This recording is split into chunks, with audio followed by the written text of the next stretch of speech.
India 10 news బులెటిన్లో ముందుగా headlines. తెలంగాణలో పెట్రోల్ కొరత లేదు, కేంద్ర మంత్రి కిషన్ రెడ్డి.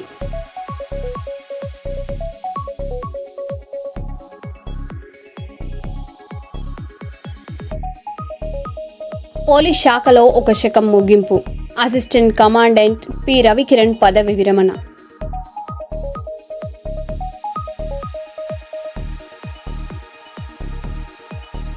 విద్యుత్ షాక్తో చిన్నారికి గాయాలు, సహయోగ ఫౌండేషన్ సహాయం.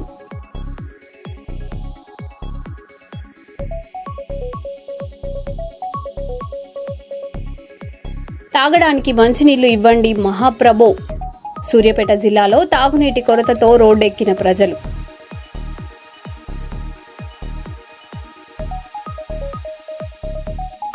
తెలంగాణలో జర్నలిస్టులకు నూతన అక్రిడేషన్ కార్డుల ప్రారంభం.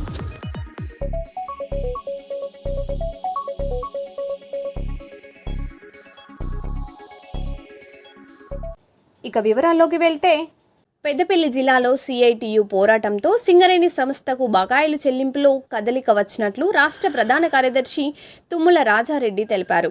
గోదావరికని శ్రామిక భవన్లో మాట్లాడుతూ విద్యుత్ సంస్థలు బాకీగా ఉన్న 46,000 కోట్ల రూపాయల చెల్లింపుపై నిరసనలు చేపట్టినట్లు తెలిపారు. ఈ పోరాటానికి సానుకూల స్పందన లభించిందని, బకాయిలు చెల్లించాల్సిన అవసరం ఉందని అధికారులు అంగీకరించినట్లు తెలిపారు.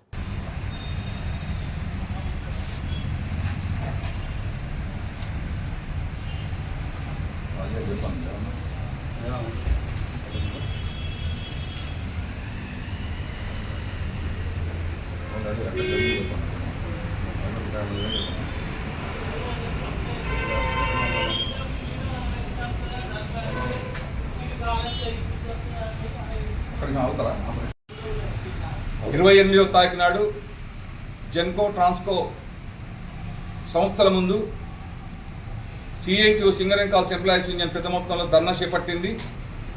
సింగరేణి ప్రాంతం నుంచి దాదాపు 200 మంది కార్మికులు కార్యకర్తలు తరలి హైదరాబాద్ రావడం జరిగింది. ధర్నా పూర్తిగా విజయవంతమైంది. 3 సిఎండీలు కలిసిండ్రు. జెన్కో సిఎండి, ట్రాన్స్కో, అట్లాగే సింగరేణి చైర్మన్ మెయిన్ డైరెక్టర్ కూడా సింగరేణి నాయకత్వంపై కలిసింది. ప్రధానంగా జెన్కో సిఎండి గారు సానుకూలంగా స్పందించి ఒక పెద్ద ప్రభుత్వ రంగ సంస్థ ఇంకో ప్రభుత్వ రంగ సంస్థ మీద ఒక కార్మిక సంఘంగా డిమాండ్ చేయడం చాలా హర్షణీయం. మీ సంస్థ బతుకుంటేనే మేము బతుకుంటాం, ఖచ్చితంగా మీ సంస్థకు రావాల్సిన డబ్బులు ఈ కాంచెల్లి కొంత చెల్లించడం కోసం ఈరోజే బోర్డులో నిర్ణయం తీసుకుంటాం, ప్రభుత్వం మాట్లాడతామని హామీ ఇచ్చాడు.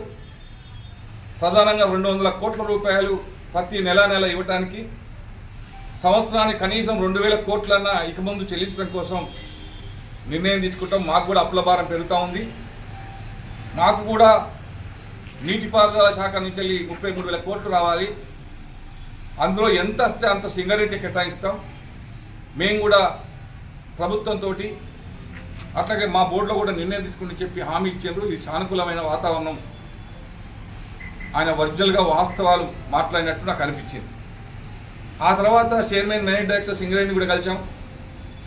ఆయన కూడా ప్రభుత్వం మీద ఒత్తిడి తీసుకోవడం కోసం చర్యలు తీసుకుంటున్నాం. వాస్తవంగా మీరు చెప్పినట్టు సింగరేణి నడిచే పరిస్థితి లేదు. కార్మికులు సర్ప్లస్ అవుతున్నారు. కొత్త మిషన్లు కానీ కొత్త పరికరాలు కానీ కార్మిక సంక్షేమం చూడటానికి కూడా డబ్బులు లేవు. కాబట్టి మేము కూడా ప్రభుత్వం మీద ఒత్తిడి తీసుకోవడం కోసం అన్ని సన్నాహాలు చేస్తున్నామని చెప్పి చైర్మన్ కూడా చెప్పడం జరిగింది. ఏమైనా ఒక సింగరేణి కాల్ సెంటర్ సిఐకి తీసుకున్న ఉద్యమం ఫలితంగా కార్మిక సంఘాలు, కార్మికులు, ప్రభుత్వం, పొలిటికల్స్ అందరూ కూడా సానుకూలంగా స్పందించినట్టు అనిపించింది. నిజమే సింగరేణికి ఇంత పరిస్థితి ఉందా అని ఆలోచించడానికి ఇది ఉపయోగపడింది. ఖచ్చితంగా సింగరేణికి ఈ పోరాటం ద్వారా లాభం అవుతుందని మేము ఆశిస్తా ఉన్నాం. అంతేకాదు సింగరేణి చైర్మన్ మెయిన్ డైరెక్టర్ కలిసినప్పుడు, సార్ మీరు కొత్తగా వచ్చిండ్రు, సింగరేణి బాగుపడాలంటే కార్మికులను డిస్మిస్ చేస్తానో, మెడికల్ బోర్డు ఆఫ్ చేస్తానో సింగరేణికి లాభాలు రావు. సింగరేణి కార్మికుల చిరకాల కోరిక సొంతింటి కార్యక్రమం ఉంది. దాన్ని మీరు పక్కదారి పట్టించి కొత్త కోట్లు కడతానంటున్నారు. కొత్త కోటలు కడితే కంపెనీకి నష్టం తప్ప లాభం లేదు. మీరే 2 సంవత్సరాలు 3 సంవత్సరాలు మనుగూరు, కొత్తగూడెం లాంటి ఆర్జీవం లాంటి సంస్థలు బంద్ అవుతాయి బాయిలు అని అంటున్నప్పుడు 8 కోటలు ఎందుకు కడుతున్నారు? మాకు ఆ ఇండ్లనే మాకు పట్టా చేయండి, మేమే లోన్ తీసుకొని మేము మా ఈఎంఐలు చెల్లిస్తాం, మా హెచ్ఆర్ఏ మాకు చెల్లించండి సార్ అంటే ఆయన మిగతా పక్కన ఉన్న 2 డైరెక్ట్ తోటి మాట్లాడి నిజమేనా అంటే ఇది నిజమే సార్ అన్నారు. అట్లాగే పెరిగిన ఇన్కమ్ ట్యాక్స్ కేవలం 92 కోట్లు సార్, ప్రభుత్వానికి 1000 కోట్లు ఇస్తున్నారు. ఎమ్మెల్యేలు, మంత్రులు, కలెక్టర్లు, పోలీసులు అడిగితే 100 కోట్లు ఇస్తున్నారు. సింగరేణి కాంగ్రెస్ సంస్థలకు 92 కోట్లు ఇవ్వడానికి ఏమి ఇబ్బంది సార్, ఆఫీసులు కూడా తీసుకుంటాను కదా అని చెప్పినాం. దానికి ఆయన సానుకూలంగా దీని గురించి మేము ఈసారి మీటింగ్లో మాట్లాడతాం, నాకు వాస్తవంగా తెలియదు ఇవన్నీ, మరొకసారి మీ నాయకత్వంతో మాట్లాడతా అంటే మేము కూడా సింగరేణి కార్మికుల సంతృప్తి కార్యక్రమం సంబంధించిన డాక్యుమెంట్ ఇస్తామని చైర్మన్ మేయర్కి తెలియపరిచినాం. అట్లాగే మెడికల్ బోర్డు సంబంధించి మెడికల్ బోర్డు ఎందుకు ఆఫ్ చేసింది సార్, వాళ్ళు కాళ్ళు చేతులు లేని వాళ్ళు అండగొండి తిస్తే పని చేయలేరు, మీరేమో 150 మస్తకం తక్కువ ఉంటే డిస్మిస్ చేస్తారంటున్నారు. మరి ఇది సర్ఫేస్ నౌకరీ కాదు కదా, ప్రైవేట్ ఇండస్ట్రీలో ఉన్నట్టు మీద పోయి పనిచేసుకునే సిస్టమ్ కాదు కదా.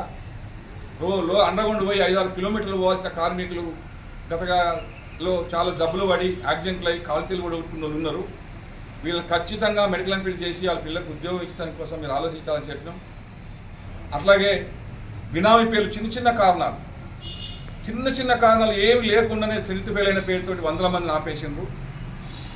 అట్లాగే 1150 మంది మీద మస్తరు తక్కువనే డిస్మిస్ కార్యక్రమాలు స్టార్ట్ చేస్తున్నారు. మీరు ఇట్లాంటి సంక్షోభం ముట్టించి ఐఆర్ ప్రాబ్లమ్స్ అంటే ఇండస్ట్రియల్ రిలేషన్ అధికారులకు కంపెనీకి కార్మిక సంఘాల మధ్య దెబ్బతింటే ఇండస్ట్రీలో అశాంతి కొనసాగుతుందని చెప్పినాం. దాని గురించి సానుకూలంగా అన్ని కార్మిక సంఘాలు పిలిచి మాట్లాడండి, కంపెనీ అభివృద్ధిలో మేము దోహదపడతాం, కార్మిక చిన్న సమస్యలు పరిష్కరించాలని చెప్పినాం. దానికి మరొకసారి ఆయన అన్ని కార్మిక సంఘాలతో మాట్లాడతానని హామీ ఇచ్చిండు.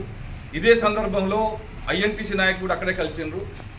ఖచ్చితంగా మనం సింగరేణి సమస్యల మీద ప్రభుత్వం రాసిన డబ్బుల మీద జేఏసీగా ఏర్పడదాం. 6వ తారీఖు నాడు గోదావరికని లేదా ఎక్కడైనా కూర్చుందాం, కలిసొచ్చి అన్ని కార్మిక సంఘాలతో మాట్లాడదామని ఐఎన్టీసీ, సిఐటియు, హెచ్ఎంఎస్, బిఎంఎస్ కార్మిక సంఘాలు ఫోన్లో మాట్లాడుకోవడం జరిగింది. దాన్ని ఏఐటీసీని కూడా ఆహ్వానించినాం. వాళ్ళు కొంత సమయం కావాలని అడిగినారు. వాళ్ళకు కూడా 6వ తారీఖు వరకు మేము కూర్చుండే లోపు వాళ్ళు నిర్ణయం తీసుకుంటే మంచిది. సింగరేణిలో ఏ ఒక్క కార్మిక సంఘం ఫైటింగ్ చేసి సమ్మలు చేసే పరిస్థితి లేదు. కాబట్టి అందరం కలిసి ఒకసారి మూకుమ్మడిగా ప్రభుత్వం దగ్గర డబ్బుల విషయంలో కానీ లేదా కార్మికుల అప్పులు పెండింగ్లో ఉన్న సమస్యల పట్ల కానీ మనం ఒక పోరాట కార్యక్రమం తీసుకుంటే ఆ కొత్తగా వచ్చే మైండ్స్ సింగరేణికి వచ్చేటట్టు, సింగరేణి కార్మికులతోటి సింగరేణి కంపెనీ ఉత్పత్తి తీసేటట్టు చేస్తే కొత్త ఎంప్లాయ్మెంట్ వస్తుంది.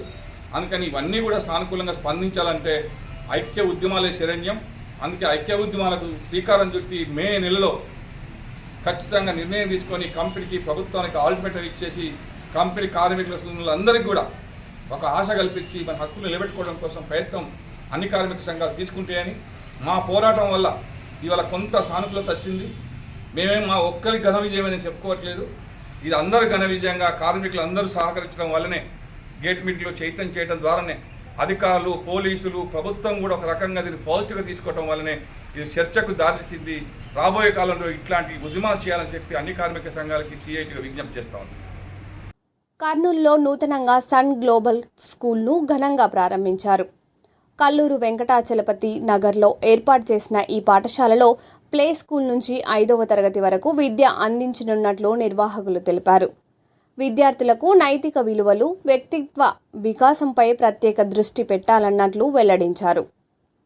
ఈ కార్యక్రమంలో రాజశేఖర్, మీనాక్షి విల్సన్, చాంద్ బాషా, వాసుదేవయ్య, శ్రీనివాసులు తదితరులు పాల్గొన్నారు.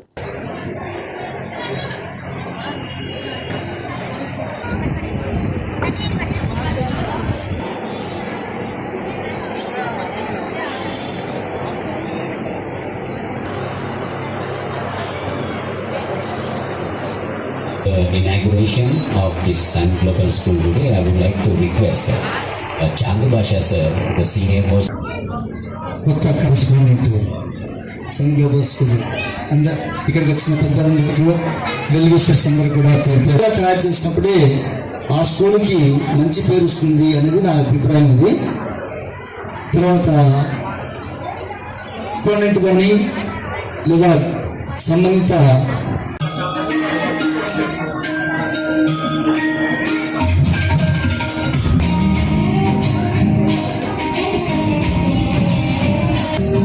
మేడం చూడండి.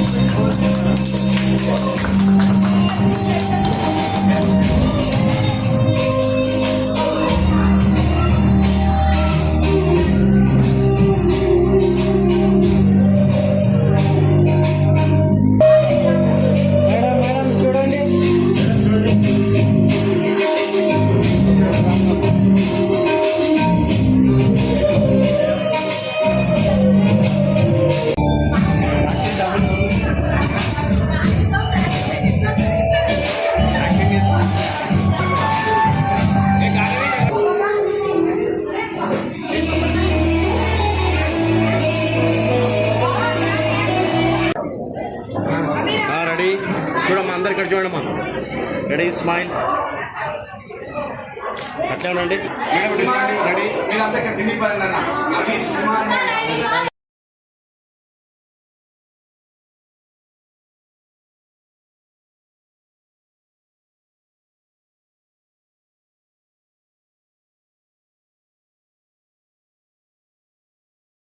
సందర్భంగా విచ్చేసిన మాంటేశ్వరి స్కూల్ డైరెక్టర్ రాజశేఖర్ గారికి అండ్ మీనాక్షి విల్సన్ మేడం గారికి అండ్ పుర ప్రజలకు అందరికీ విచ్చేసిన మీడియా మిత్రులకు అందరికీ నా తరఫున ధన్యవాదాలు. మా స్కూల్ నందు ప్రస్తుత పరిస్థితులకు అనుగుణంగా ఆధునిక విద్యను అందించడానికి మేము కృషి చేస్తామని మీ అందరికీ తెలియజేస్తున్నాను. చిన్నపిల్లలకు కావలసిన ప్లేవే మెథడ్లో, మాంటేసరీ మెథడ్లో విద్యను అందించడానికి మేము ఎల్లవెల్లలా కృషి చేస్తామని, చదువుతో పాటు వాళ్ళకు మంచి విలువలు, ఉన్నత విలువలను ఎప్పటికప్పుడు అందజేయడానికి మేము ప్రయత్నిస్తూ ఉంటామని, మీ అందరి సహాయ సహకారాలు మాకు ఎల్లప్పుడూ ఉండాలని ఆశిస్తున్నాం. Thank you. మా విద్యా సంస్థ నందు ప్లే, నర్సరీ, ఎల్కేజీ, యూకేజీ నుంచి ప్రైమరీ 5th క్లాస్ వరకు, 1st to 5th క్లాస్ వరకు విద్యను అందించడానికి మేము కృషి చేస్తున్నాము. దీనికి అందరూ సహాయకరించగలని ఆశిస్తున్నాము. ధన్యవాదాలు. మీ పేరు? నా పేరు ఉమర్ షరీఫ్, అసెంబ్లీ. మా విద్యా సంస్థ పేరు సన్ గ్లోబల్ స్కూల్. ఒకసారి ఎమ్మెల్యే అయితే జీవితం స్థిరపడుతుందనేది అపోహ మాత్రమేనని టీఆర్ఎస్ అధినేత కేటీఆర్ అన్నారు. రాజకీయాల్లోకి రావడం సులభమే అయినా కొనసాగడం పెద్ద సవాలని పేర్కొన్నారు. ప్రజలకు ఎప్పుడూ అందుబాటులో ఉండి సేవ చేసినప్పుడే నిజమైన గుర్తింపు వస్తుందని ఆయన స్పష్టం చేశారు. ఒకసారి ఎమ్మెల్యే అయితే లైఫ్ ఫుల్ సెట్ పవర్. అది నా ఫోటో నాది. ఏదో ఏఐలో ఏమో చేసిండ్రు కావాలని. No it doesn't look like me, but I think something happen that. So ఒక్కసారి ఎమ్మెల్యే అయిపోతే ఫుల్ లైఫ్ సెట్టా? అంత సినిమా లేదు. See, I'll tell you honestly, some things are, don't get me wrong when I say this. ఇండియాలో మీరు news paper చదివే అలవాటు ఉందా మీకు ఎవరికన్నా? Very rare commodities. 3-4 పీపుల్ ఉన్నారు ఇక్కడ. డిజిటల్. I know. సో ఎందుకు చెప్తున్నా అంటే, నేను ఆ జనరేషన్ నుండి, ఏది న్యూస్ పేపర్లు చదివే జనరేషన్. సో న్యూస్ పేపర్ తెరిస్తే 5 రకాల మనుషులు కనబడతారు అందులో. ఎవరెవరంటే, I'll start with the back page. Back page చూస్తే స్పోర్ట్స్ స్టార్స్ కనబడతారు. ఎవరు? మీ వైభవ్ సూర్యవంశీలు, like wow, has lot of following, good. Or మా జనరేషన్ లాంటి వాళ్ళకైతే విరాట్ కోహ్లీలు, సచిన్ టెండూల్కర్లు, వాళ్ళు కనబడతారు. మరి స్పోర్ట్స్ స్టార్ కావాలంటే చాలా టాలెంట్ కావాలి, హార్డ్ వర్క్ కావాలి, లక్ కావాలి, చాలా కావాలి. సో వాళ్ళు కనబడతారు. కొద్దిగా పేజ్ ముంగటికి మళ్ళేస్తే ముందు పేజ్లో సినిమా వాళ్ళు కనబడతారు. వాళ్ళకు సినిమాలకు పోవాలంటే కూడా లుక్స్ కావాలి, టాలెంట్ కావాలి, లక్ కావాలి, కనెక్షన్లు కావాలి, డబ్బులు చాలా కావాలి. అది కూడా అంత ఈజీ కాదు. ఇంకొద్దిగా ముందు పేజ్కి పోతే బిజినెస్ వాళ్ళు కనబడతారు. అంబానీలు, అదానీలు, ఇంకా వేరే టోళ్ళు. ఇవాళ రేపు మొత్తం మీ జనరేషన్ మొత్తం, all of you youngsters doing well in startups etcetera. But అందులో కూడా lot of tenacity, lot of effort, lot of thought, lot of involvement. అది కూడా ఈజీ కాదు. ఇంకొద్దిగా ముందుకు పోతే క్రైమ్ పేజ్, క్రిమినల్స్. అది కూడా అనుకుంటాం కానీ ఈజీ కాదు. అవి కూడా అంత ఈజీ కాదు.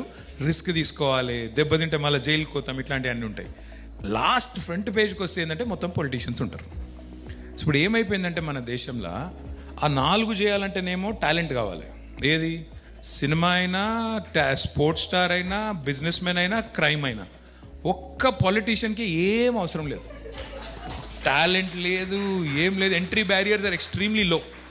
సో ఎవరు పడితే వాళ్ళు రావచ్చు, ఎట్లా పడితే అట్లా గేట్ క్రాష్ చేయొచ్చు. That's why everybody think that it's basically very silly profession, and that's how we get portrayed in movies also. But I can tell you one thing, because having been in this life for 20 years, in public life for 20 years, like in every profession, there are good ones, there are bad ones. Every profession, ఇప్పుడు చూస్తే IAS ఆఫీసర్లు అందరూ మంచోళ్ళేం కాదు, అందరు షెడ్యూలేం కాదు. ఇంజనీర్లు అందరూ మంచోళ్ళేం కాదు, షెడ్యూల్ కాదు. అట్లాగే వర్క్ ఫోర్స్లో ఉన్న వాళ్ళు అందరూ బ్రిలియంట్ కాదు, అందరూ బేకార్ కాదు, మధ్యలో ఉంటారు అందరూ. సో ఇందులో కూడా there are good ones who've done good service, that's why they continue to win elections. There are bad ones, that's why they'll never come back. ఒకసారి గెలిస్తే లైఫ్ సెట్ కాదు, ఒకటేసారి గెలుస్తారు మళ్ళీ జీవితంలో గెలవరు, అట్లాంటి వాళ్ళు కూడా ఉంటారు. But this is more glamorous when you look at it from outside. It's not as glamorous or as cool when you watch it from inside. So while you get to be in papers and televisions and sit here and talk with cool guys like Pranav and Shravya, the problem is maakunde badal maakuntayi antakante ekku cheppagani anta set em kaadu. That is the fact. Hanamkonda జిల్లా collectorate ప్రాంగణంలో వేసవిని దృష్టిలో ఉంచుకొని చలివేంద్రాన్ని ఏర్పాటు చేశారు. జిల్లా collector Chahad Bajpayee ribbon cut చేసి ప్రారంభించారు. ప్రజలు, ఉద్యోగుల దాహార్తిని తీర్చేందుకు చల్లని నీరు, ఓఆర్ఎస్ అందుబాటులో ఉంచాలని సూచించారు. కార్యక్రమంలో టీఆర్డీఏ, టీజీఓ నాయకులు, అధికారులు పాల్గొన్నారు.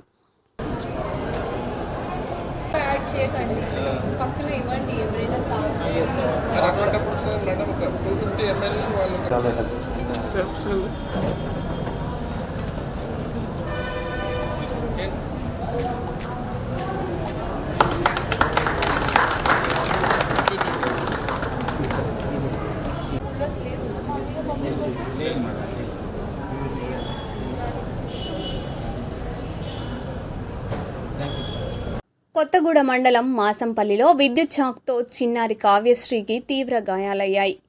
ఇంటి మేడపై ఆడుకుంటూ మెయిన్ లైన్ తీగలను తాకడంతో షాక్ తగిలి కింద పడింది.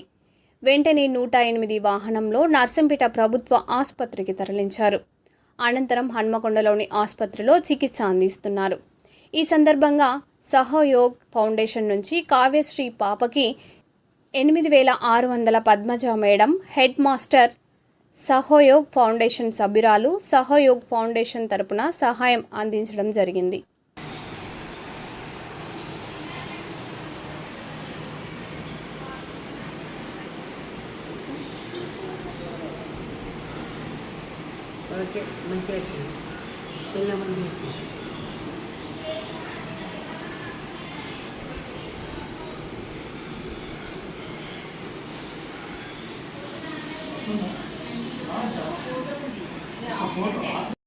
కర్నూలులో 2వ APSP assistant commandant P Ravikiran సుదీర్ఘ సేవల అనంతరం పదవి విరమణ చేశారు.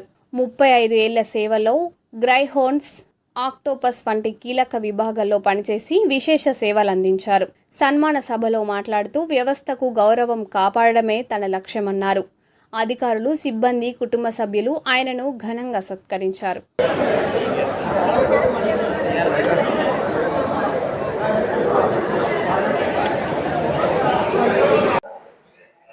పోలీసు ఫీల్డ్ సంబంధించిన అనేది ఏదైనా ఒక ఏపీఎస్ కాదు, సివిల్ కానీ, ఏఆర్ కానీ చాలా కష్టమైన జాబు. కష్టమైనది అంటే మనం దాన్ని కష్టమని అనుకుంటే మనకు కష్టం, లేదు ఈజీ అనుకుంటే అది ఈజీ అని జాబే. కానీ మనం ఎప్పుడు కూడా పోలీస్ ఫీల్డ్లో ఉన్నది ఒక వ్యక్తిగా, నేను చెప్పేది ఒకటి చెప్తున్నాను, ఒక వ్యక్తిగా. నా పేరు Ravikiran, assistant commandant 2nd BN APSP. కానీ రవికిరణ్గా పేరు పోతే నాకేం బాధ లేదు. కానీ అసిస్టెంట్ కమాండెంట్గా తప్పు చేసి బెటాలియన్లో ఇతన పోలీస్ ఫీల్డ్లో ఉండి తప్పు చేస్తున్నాడంటే ఇంకా ఆ మనిషి బతుకుతూ వేస్ట్ అన్నాం. ఎందుకంటే మనకి మన యొక్క దానికి మన పర్సనల్గా నష్టం జరిగినా బాధ లేదు, కానీ ఒక ఆర్గనైజేషన్కి నష్టం జరగకూడదు. నేను 91లో భర్తీ అయ్యాను. 91 నుంచి ఇప్పుడు దాకా వచ్చిన కాడి నుంచి నేను రాగానే నేను వెళ్ళిన గ్రాంట్స్ ఎన్నో మంచి దాంట్లో మేము వర్క్ చేసాము. తర్వాత ఆర్టాబాద్ చేశాను. తర్వాత మొత్తం తెలంగాణ చేసి అక్కడి నుంచి ఏపీకి వచ్చాను. ఏపీకి వచ్చినాక మాకు తెలిసింది ఏంటంటే ప్రతి మనిషి కూడా కింద లోయర్గా ఉన్న ప్రతి కానిస్టేబుల్ నుంచి అందరూ కూడా చాలా మంచి వ్యక్తులు. ఎంత మంచి వ్యక్తులు అంటే మనం పై లీడర్ ఏది చెప్తే అదే చేస్తారు. చాలామంది ఏమంటారు, ఆయన మంచోడు కాదు, కానిస్టేబుల్ కరప్షన్ ఉన్నాడు, లేకపోతే నేను సరైన ఆరోగ్య పర్సన్ అంటారు. కానీ అది తప్పు, చాలా తప్పు.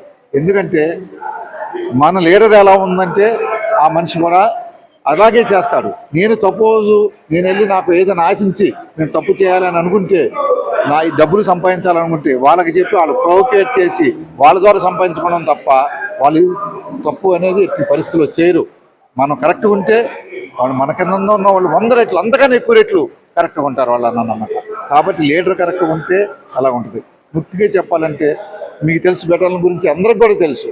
మా యొక్క మేడం గారు వచ్చినాక, దీపిక పాటిల్ ఐపీఎస్ మేడం గారు వచ్చినప్పుడు, ఆ మేడం గారు అంతా మంచి మనిషి జీవితం ఎక్కడ లేరన్నమాట. గుళ్ళో దేవుడు చూసినా సరే మా మేడం చూసినా ఒకటే. దేవుడు అన్న వరం ఎవడేమో కానీ మా మేడం 100 తప్పులు చేయి బాబు, నేను ఎలా కాపాడాలో చెప్పు, అవకాశం ఇవ్వు నాకు, అలా కాపాడుతుంటారు తప్ప ఎవరికి పనిష్మెంట్ ఇస్తాం కానీ అని లేదు. అలాంటి మేడం దగ్గర నుంచి మేము రిటైర్మెంట్ అవుతున్నామంటే మాకు చాలా బాధ. కానీ అలాంటి మేడంని కూడా మా జీవితంలో మేము ఎవరు చూడలేదు, నా సర్వీస్లో నేను ఎవరిని చూడలేదు.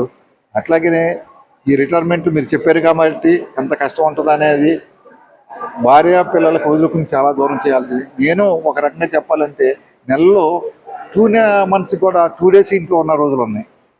అంటే మమ్మల్ని భరించే నా భార్య పిల్లలు ఎంత ఓపిక ఉన్నారంటే చెప్పండి, ఎంత ఓపిక ఉన్నారంటే. అంటే వాళ్ళు పర్ఫెక్ట్, నేను పర్ఫెక్ట్ ఉన్నానని నాకు తెలియదు కానీ వాళ్ళు మట్టి పర్ఫెక్ట్ అన్నారు. ఎందుకని నేను వచ్చినా రాపోయినా సరే నా భార్య నా పిల్లలు నా కోసం వెయిట్ చేస్తూ, వాళ్ళు అలా జీవితాన్ని త్యాగం చేస్తూ మాకు సపోర్ట్గా ఉండి మోటివేట్ చేస్తూ, వాళ్ళు మేము ఇంత కష్టపడి చేస్తున్నామంటే మాకు వాళ్ళే ఇదన్నమాట. ప్రతి ఇంట్లో కూడా నేను నా భార్యనే కాదు, ప్రతి ఇంట్లో కూడా పోలీస్ ఫీల్డ్లో ఒక మగవాడు ఉద్యోగం కరెక్ట్గా చేస్తారంటే వాళ్ళ ఇంట్లో ఉన్న లేడీస్ ఎంతో ఓర్పుగా సహనంగా ఉంటేనే వీళ్ళు ఓపిక చేయగలరు. లేని పక్షంలో అందరు చిరాగ్గా పడతాం, తప్పులు మీద తప్పులు చేస్తాం, ఎన్నో చేస్తాం. నేను చెప్పేది ఏంటంటే ప్రతి వాళ్ళు కూడా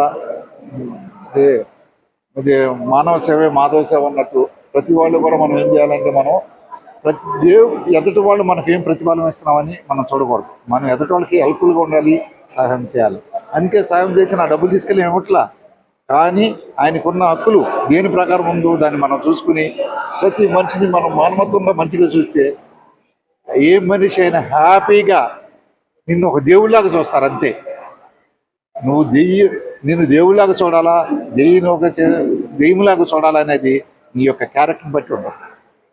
కాబట్టి నాకు తెలిసినంత వరకే నేను మ్యాక్సిమం హెల్ప్ చేసుకుంటూ ఉంటాను. అట్లాగే మరీ హెల్ప్ చేసుకుంటే కాకుండా వాళ్ళని డిసిప్లిన్లో పెట్టాలా, కానీ వాళ్ళ పొట్టగొట్టకూడదు. అంటే వాళ్ళ యొక్క పనిష్మెంట్లు కానీ కాకపోతే వాళ్ళకి వ్యక్తిగతంగా కష్టమైతే నేను అతనికి పనిష్మెంట్ ఇస్తాను, ఒక ఇంక్రిమెంట్ తీసేస్తాను. కానీ వాళ్ళ భార్య పిల్లలు ఎంత బాధపడతారు, వాళ్ళ ఫీజులు ఎలా కడతారు, వాళ్ళు ఏం తింటారు, వాళ్ళ ఈఎంఐలు బ్యాంకు లోన్ ఎలా కడతారు, అది కూడా మనం ఆలోచన చేసేది. ఎన్ని చూసుకుంటే వెళ్తే మట్టికి చాలా మంచిది. నిన్ను పోలీసులు ఉన్న ఆఫీసర్ని దేవుళ్ళ పోలిస్తారు. కర్నూలు పట్టణంలోని ఆర్టీసీ బస్టాండ్ 11వ నెంబర్ ప్లాట్ఫామ్ వద్ద జల ప్రసాదం పంపిణీ కార్యక్రమం కొనసాగుతుంది. శ్రీ గుబ్బా వెంకటరమణ గారు మరియు దాతల సహకారంతో శ్రీ లక్ష్మీ నరసింహస్వామి జయంతి సందర్భంగా ప్రారంభమైన ఈ సేవా కార్యక్రమం 60 రోజులు పూర్తి చేసుకుంది. జై గోమాత జై గోవింద సేవా సమితి ఆధ్వర్యంలో భక్తులకు నిరంతరం జల ప్రసాదం అందిస్తున్నారు. మాయమైపోతున్నడమ్మా మనిషన్నవాడు, మచ్చుకైనా లేడు చూడు, మానవత్వం ఉన్నవాడు, నూటికో కోటికో ఒక్కడే ఒక్కడు, యాడ ఉన్నడో కాని కంటికి కనరాడు, మాయమైపోతున్నడమ్మా మనిషన్నవాడు, మచ్చుకైనా లేడు చూడు, మానవత్వం ఉన్నవాడు.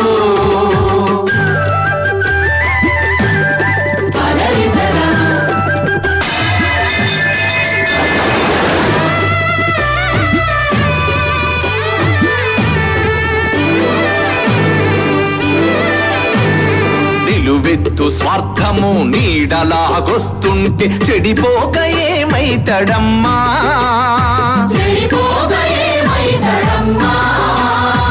ఆత్మీయ బంధాల ప్రేమ సంబంధాల దిగజారుతున్నాడోయమ్మా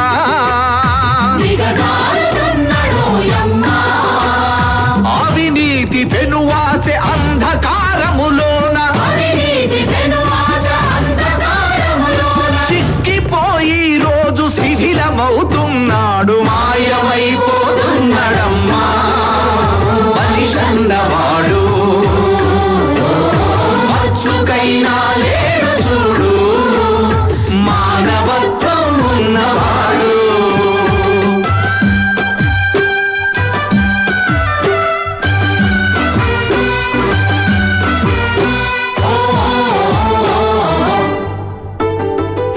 ఇనుపరెక్కలడేగ విసిరిన పంజాబు కోడి పిల్లై చిక్కి కొట్టుకుంటున్నారు ఉట్టికి స్వర్గానికి అందకుండా తుదకు అస్థి పంజరమై అగుపించనున్నారు కదిలే విశ్వము తన కను సన్నలో నడువ